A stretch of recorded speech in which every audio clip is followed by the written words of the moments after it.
La louange est à Allah, le Créateur de tout autre que lui, celui qui existe de toute éternité et pour l'éternité, sans être localisé dans un endroit quelconque ni partout. Nous parlerons aujourd'hui de Ayoub, Job. Notre maître Job fait partie des prophètes mentionnés dans le Coran honoré. Son ascendance remonte à Ishaq, fils d'Ibrahim al-Khalil, et sa mère serait la fille du prophète Lut alayhi salam. Selon certains historiens, son épouse serait Rahma, fille de Youssouf, fils de Jacob alayhi salam. Job était un homme vertueux qui remerciait Allah pour ses bienfaits. Il était miséricordieux envers les pauvres, il nourrissait les nécessiteux, aidait les veuves et prenait en charge les orphelins, choyait l'invité et s'acquittait parfaitement de tous ses devoirs envers Allah. Le prophète Ayoub était riche. Allah lui avait accordé une grande fortune, une bonne santé et de nombreux enfants. Mais les plaisirs de cette vie éphémère et cette opulence ni le leurraient, ni le distrayaient, ni le préoccupaient au point de le détourner de l'obéissance à Allah. Avant de commencer à vous conter l'histoire du prophète Ayoub, alayhi salam, sachez que Allah vous accorde sa miséricorde, qu'il est impossible que les prophètes de Dieu soient atteints des maladies laides et dégoûtantes qui repousseraient les gens et les éloigneraient d'eux. Cela fait partie de ce dont ils sont obligatoirement préservés. Sachant cela, il est clair que ce que certaines personnes racontent au sujet du prophète Ayoub, à savoir qu'il aurait été atteint de maladies répugnantes, n'a aucun fondement. Parmi ces mensonges, il y a qu'Iblis le maudit aurait eu une emprise sur lui et aurait causé une tuméfaction et provoqué l'horrible lèpre, au point que des vers faisaient éruption de son corps et glissaient par terre, qu'il les ramassait et les remettait dans son corps en leur disant « Mangez de cette subsistance » et autres bêtises que profèrent les ignorants. Sachez, mes frères et sœurs en islam, que ceci est impossible au sujet des prophètes, car Allah les préserve de telles atrocités. Bien plus, ces histoires inventées et calomnieuses démentent et contredisent notre religion et les croire fait sortir de l'islam, puisqu'elles ne sont pas dignes des prophètes. Croire cela revient à croire que Allah, qui a envoyé les prophètes pour nous guider, manquerait de sagesse, ce qui contredirait sa perfection, et ceci est une mécréance. Ayoub alayhi salam possédait de vastes terres dans la région de Houran. Dieu l'a éprouvé, il a perdu tous ses biens et tous ses 14 enfants sont morts. Notre maître Ayoub a fait preuve d'une patience exemplaire et n'a pas cessé d'adorer Allah et de le remercier. En plus de la perte de ses biens et de ses enfants, Allah l'a éprouvé par différentes maladies physiques qu'il endurait et supportait avec patience, sachant que Allah lui accorderait une grande récompense dans l'au-delà. Il évoquait son Seigneur dans toutes les situations, de nuit comme de jour, au matin et au soir. Ses épreuves et ses maladies n'ont cessé d'augmenter pendant 18 ans. Mais sa patience ne fléchissait pas. Il invoquait Allah, l'implorait en le suppliant en toute humilité. Un jour, il est sorti en s'appuyant sur sa femme pour rejoindre un endroit isolé, loin du regard des gens, pour y faire ses besoins. Quand il s'est retrouvé seul, Allah tabaraka wa ta'ala lui a ordonné par révélation de frapper le sol de son pied, ordre qu'il a exécuté. C'est alors que par sa toute-puissance et sa volonté éternelle qui ne change pas, Allah a fait jaillir 2 sources. Le prophète but de l'une et se lava de l'eau de la seconde. Par ces causes, Allah le guérit de toutes ses maladies et une santé parfaite a remplacé ces maladies tant internes que visibles. Le prophète Ayoub alayhi salam avait 2 silos, un où il stockait le blé et l'autre pour l'orge. Allah tabaraka wa ta'ala lui a envoyé 2 nuages. L'un se déversa sur le silo de blé jusqu'à le remplir d'or et l'autre se déversa sur le silo d'orge pour le remplir d'argent. Il advint aussi un autre miracle. Allah Ta'ala envoya un autre nuage qui s'étendit sur toutes les fondations de sa maison, et ce nuage se déversa durant 3 nuits et 3 jours en une pluie de sauterelles d'or. Allah a fait que son prophète Ayoub alayhi salam redevienne très riche après avoir perdu tout ce qu'il possédait. Par sa puissance, il a aussi fait qu'il ait de nouveau des enfants. Certains ont dit qu'il les a ressuscités et qu'il lui en a accordé autant en plus. Après sa guérison et la levée de toutes ses épreuves, Ayoub a vécu encore longtemps en s'empressant d'accomplir des adorations pour Allah. Cette vie d'ici-bas et son confort ne le dupaient pas. Il accomplissait ce que Allah lui avait rendu obligatoire et invitait les gens à la religion de l'islam en leur disant d'adorer Allah uniquement sans lui donner d'associés. Il utilisait sa richesse dans l'obéissance à Allah jusqu'à ce que Allah lui ôte la vie.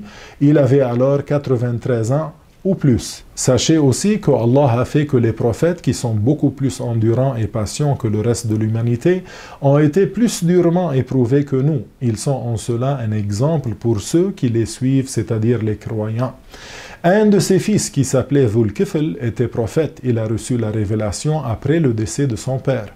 On comprend d'une ayah du Coran honoré, Ismaïl, Idris et Dhul-Kifl faisaient tous partie de ceux qui patientent. Nous les avons comblés de notre miséricorde et ils étaient vertueux.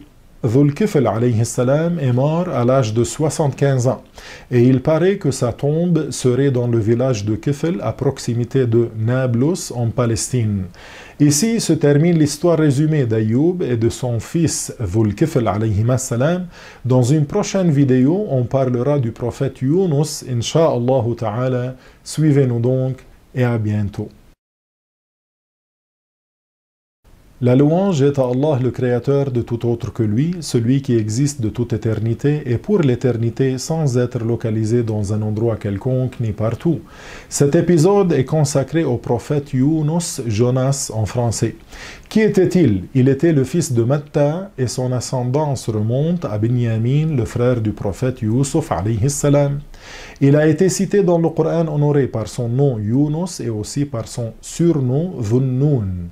Allah a fait de lui un prophète messager envoyé aux habitants de Ninive, Ninawa, qui vivaient sur le territoire de Mossoul en Mésopotamie, l'Irak actuel.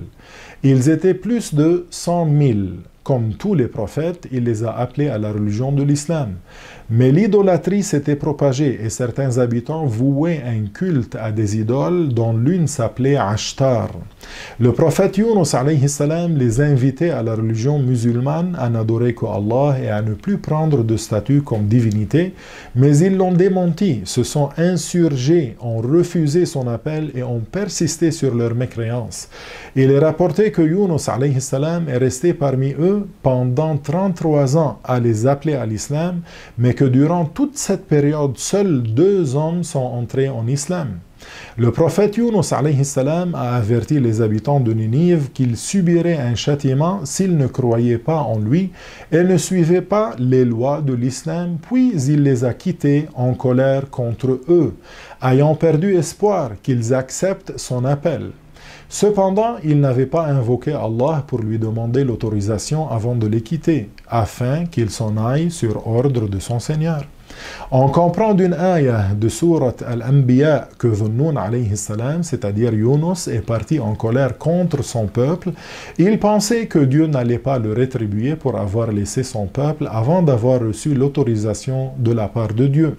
Il a invoqué dans les obscurités, c'est-à-dire dans le ventre de la baleine, La ilaha illa ant, subhanaka inni kuntu minadh dhalimin. Dieu l'a exaucé et l'a sauvé de l'épreuve. Cette ayah a souvent été mal comprise. Nous allons l'expliquer, incha'Allah. Il est important de savoir que les prophètes sont les meilleurs des créatures et sont préservés de la mécréance, des grands péchés et des petits péchés de bassesse avant la révélation, tout comme après.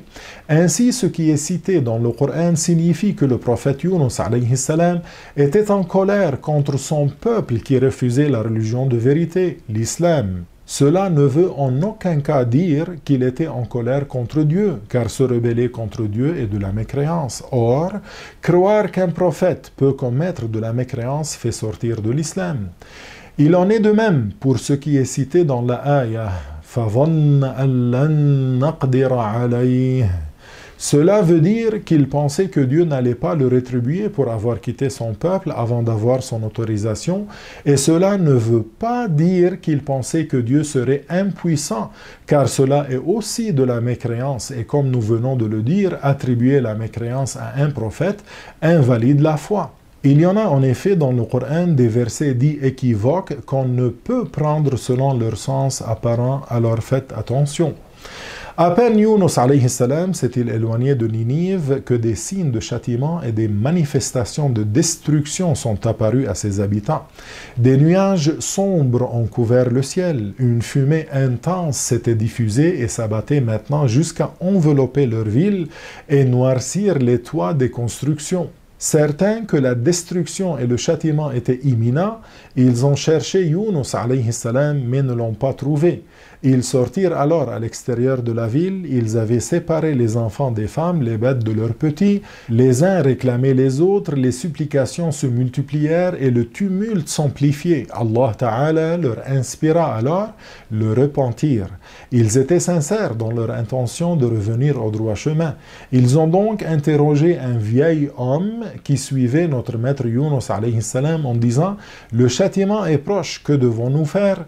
Le vieillard musulman leur répondit « Croyez en Allah Ta'ala et en son messager, c'est-à-dire entrez en islam en témoignant qu'il n'est de Dieu que Allah et que Yunus est le prophète de Allah, et repentez-vous. » C'est ainsi qu'ils ont cru en Allah et en son messager Yunus alayhi salam. Ce fut un moment historique et mémorable.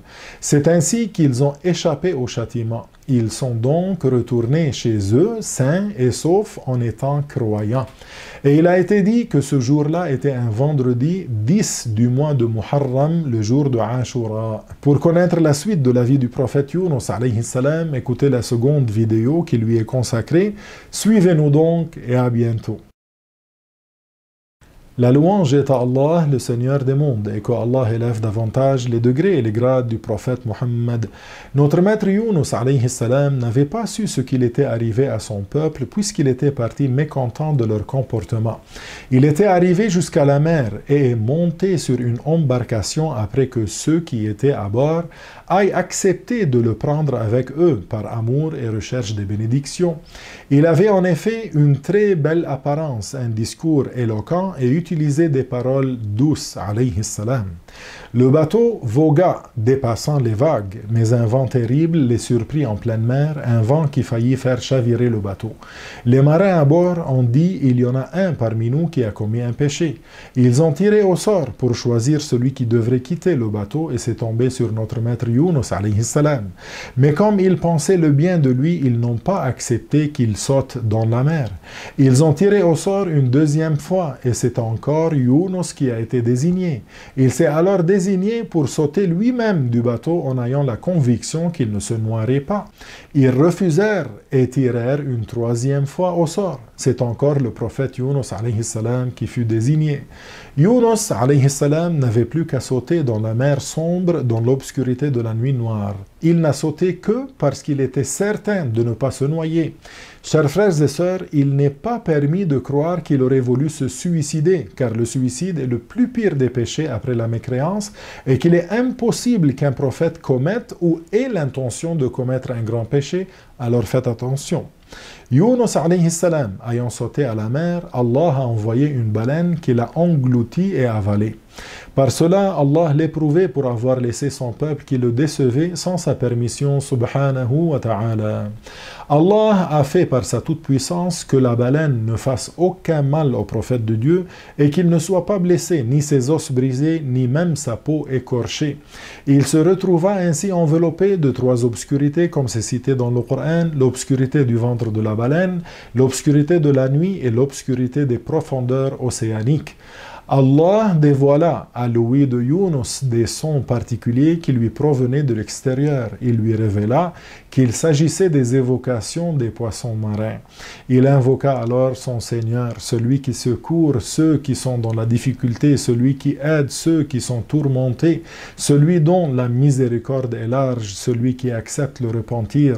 Allah exauça son invocation et ordonna à la baleine de ramener Yunus sur le rivage. Yunus alayhi salam était alors amaigri et malade en raison de son long séjour dans le ventre de la baleine. Ayant repris des forces, Yunus alayhi salam est retourné vers son peuple en Mésopotamie, qui est l'Irak actuel, et a constaté qu'il croyait en Allah, s'était repenti et attendait le retour de leur prophète pour exécuter ce qu'il leur ordonnerait et le suivre. Il est donc demeuré avec eux pour leur enseigner et les guider. Les habitants de Ninive vécurent croyants et sereins pendant un certain temps, puis ils sortirent de l'islam. C'est alors que Allah a détruit leur ville et fait descendre sur eux le châtiment. Cela constitue une leçon pour ceux qui savent tirer des leçons. Et Dieu est plus savant. Ici, mes chers frères et sœurs, se termine l'histoire résumée du prophète Yunus alayhi salam. Dans les prochaines vidéos, nous aborderons la vie de deux grands prophètes, Moussa et Haroun. Suivez-nous donc et à bientôt.